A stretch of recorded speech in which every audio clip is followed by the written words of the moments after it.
You have found from your study thus far that thought is a spiritual activity and is therefore endowed with creative power. This does not mean that some thought is creative, but that all thought is creative. This same principle can be brought into operation in a negative way through the process of denial. The conscious and subconscious are but two phases of action in connection with one mind. The relation of the subconscious to the conscious is quite analogous to that existing between a weather vane and the atmosphere. Just as the least pressure of the atmosphere causes an action on the part of the weather vane, so does the least thought entertained by the conscious mind produce within your subconscious mind action in exact proportion to the depth of feeling characterizing the thought and the intensity with which the thought is indulged. It follows then that if you deny unsatisfactory conditions, you are withdrawing the creative power of your thought from those conditions. You're cutting them away at the root. You are sapping their vitality. Remember that the law of growth necessarily governs every manifestation in the objective, so that a denial of unsatisfactory conditions will not bring about instant change. A plant will remain visible for some time after its roots have been cut, but it will gradually fade away and eventually disappear. So the withdrawal of your thought from the contemplation of unsatisfactory conditions will gradually but surely terminate these conditions. You'll see that this is an exactly opposite course from the one which we would naturally be inclined to adopt. It will therefore have an exactly opposite effect to the one usually secured. Most persons concentrate intently upon unsatisfactory conditions, thereby giving the condition that measure of energy and vitality which is necessary in order to supply a vigorous growth. And now part 14. The universal energy in which all motion, light, heat, and color have their origin does not partake of the limitation of the many effects of which it is the cause, but it is supreme over them all. This universal substance is the source of all power, all wisdom, and all intelligence. To recognize this intelligence is to acquaint yourself with the knowing quality of mind, and through it to move upon the universal substance and bring it into harmonious relations in your affairs. This is something that the most learned physical science teacher has not attempted, a field of discovery upon which he has not yet launched. In fact, but few of the materialistic schools have ever caught the first ray of this light. It doesn't seem to have dawned upon them that wisdom is just as much present everywhere as are force and substance. Now some will say, if these principles are true, why are we not demonstrating them? As the fundamental principle is obviously correct, why do we not get proper results? Well, we do. We get results in exact accordance with our understanding of the law and our ability to make the proper application. We secured no results from the laws governing electricity until someone formulated that law and showed us how to apply it. This puts us in an entirely new relation to our environment, opening up possibilities previously undreamed of, and this by an orderly sequence of law which is naturally involved in our new mental attitude.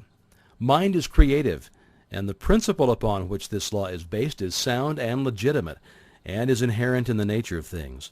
But this creative power does not originate in the individual, but in the universal, which is the source and fountain of all energy and substance. The individual is simply the channel for the distribution of this energy. The individual is the means by which the universal produces the various combinations which result in the formation of phenomena. We know that scientists have resolved matter into an immense number of molecules. These molecules have been resolved into atoms, and the atoms into electrons. The discovery of electrons in high vacuum glass tubes containing fused terminals of hard metal indicates conclusively that these electrons fill all space, that they exist everywhere, and that they are omnipresent. They fill all material bodies and occupy the whole of what we call empty space. This, then, is the universal substance from which all things proceed. Electrons would forever remain electrons unless directed where to go, to be assembled into atoms and molecules, and this director is mind. A number of electrons revolving around a center of force constitutes an atom. Atoms unite in absolutely regular mathematical ratios and form molecules, and these unite with each other to form a multitude of compounds which unite to build the universe. The lightest known atom is hydrogen, and this is 1,700 times heavier than an electron.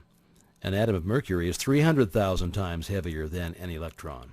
Electrons are pure negative electricity, and as they have the same potential velocity as all other cosmic energy, such as heat, light, electricity, and thought, which is 189,380 miles per second, neither time nor space require consideration.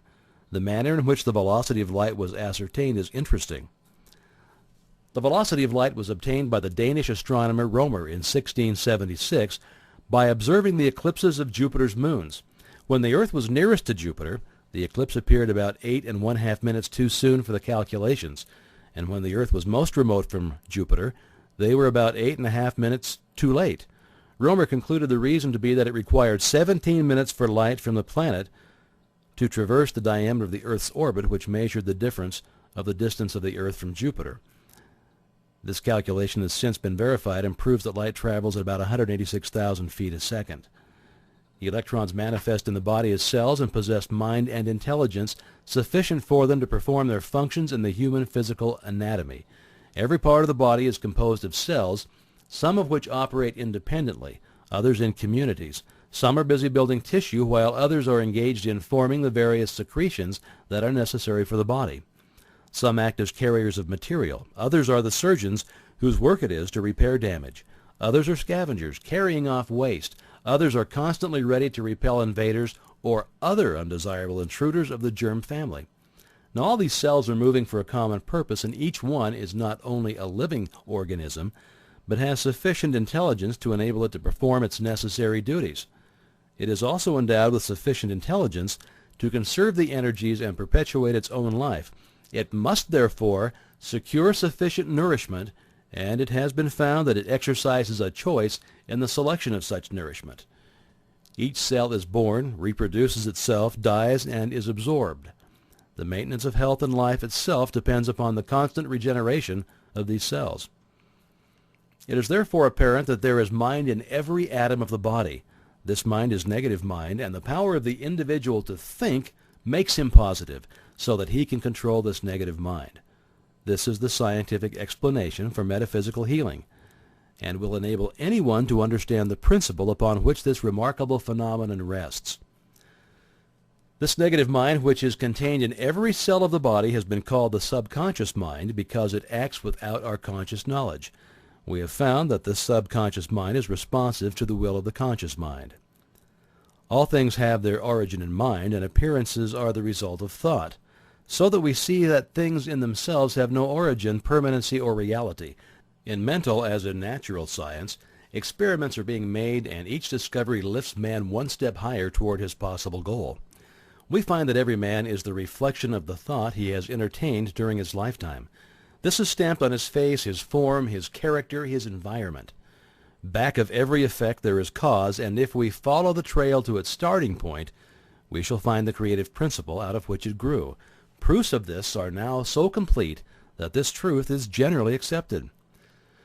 The objective world is controlled by an unseen and heretofore unexplainable power. We have heretofore personalized this power and called it God.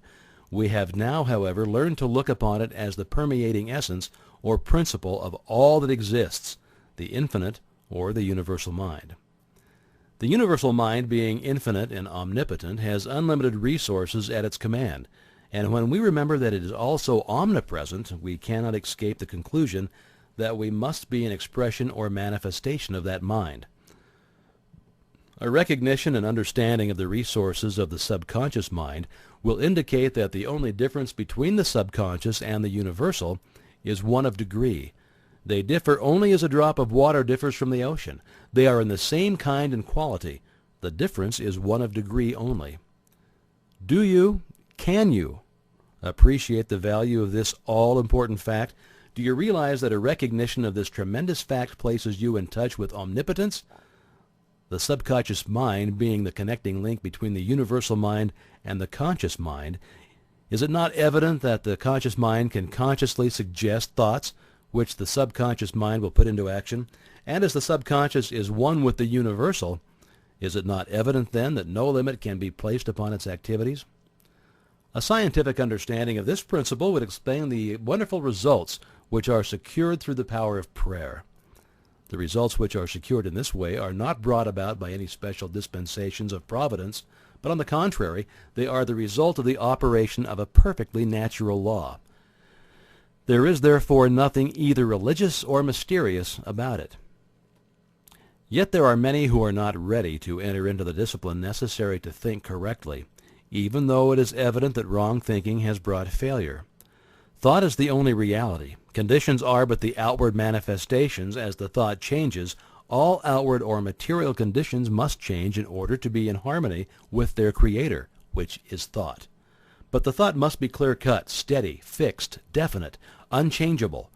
You cannot take one step forward and 2 steps backward.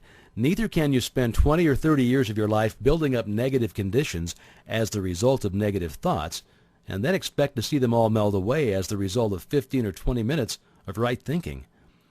If you enter into the discipline necessary to bring about a radical change in your life, you must do so deliberately after giving the matter careful thought and full consideration, and then you must allow nothing to interfere with your decision.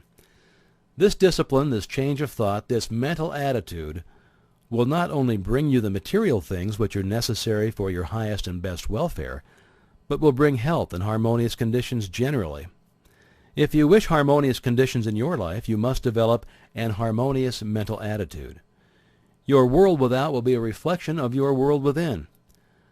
Now for your exercise this week, concentrate on harmony. And when I say concentrate, I mean all that that word implies.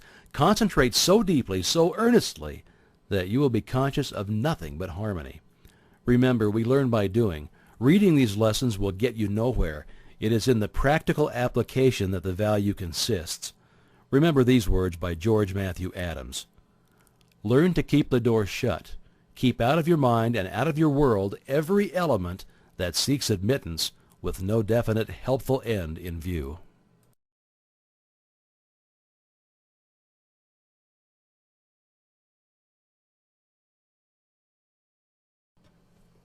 Nature compels us all to move through life. We could not remain stationary however much we wished. Every right-thinking person wants not merely to move through life like a sound-producing, perambulating plant, but to develop, to improve, and to continue the development mentally to the close of physical life. This development can occur only through the improvement of the quality of individual thought and the ideals, actions, and conditions that arise as a consequent. Hence a study of the creative processes of thought and how to apply them is of supreme importance to each one of us. This knowledge is the means whereby the evolution of human life on earth may be hastened and uplifted in the process. Humanity ardently seeks the truth and explores every avenue to it. In this process it has produced a special literature which ranges the whole gamut of thought from the trivial to the sublime, up from divination through all the philosophies to the final lofty truth of the Master Key. The Master Key is here given to the world as a means of tapping the great cosmic intelligence and attracting from it that which corresponds to the ambitions and aspirations of each reader. Everything and institution we see around us created by human agency had first to exist as a thought in some human mind. Thought, therefore, is constructive. Human thought is the spiritual power of the cosmos operating through its creature man. The Master Key instructs the reader how to use that power, and use it both constructively and creatively. The things and conditions we desire to become realities we must first create in thought. The Master Key explains and guides the process. The Master Key teaching has hitherto been published in the form of a correspondence course of 24 lessons delivered to students, 1 per week for 24 weeks. The reader who now receives the whole 24 parts at one time is warned not to attempt to read the book like a novel, but to treat it as a course of study and conscientiously to imbibe the meaning of each part, reading and rereading 1 part only per week before proceeding to the next. Otherwise, the latter parts will tend to be misunderstood, and the reader's time and money will be wasted. Used as thus instructed, the Master Key will make of the reader a greater, better personality, and equipped with a new power to achieve any worthy personal purpose, and a new ability to enjoy life's beauty and wonder. Introduction by F. H. Burgess.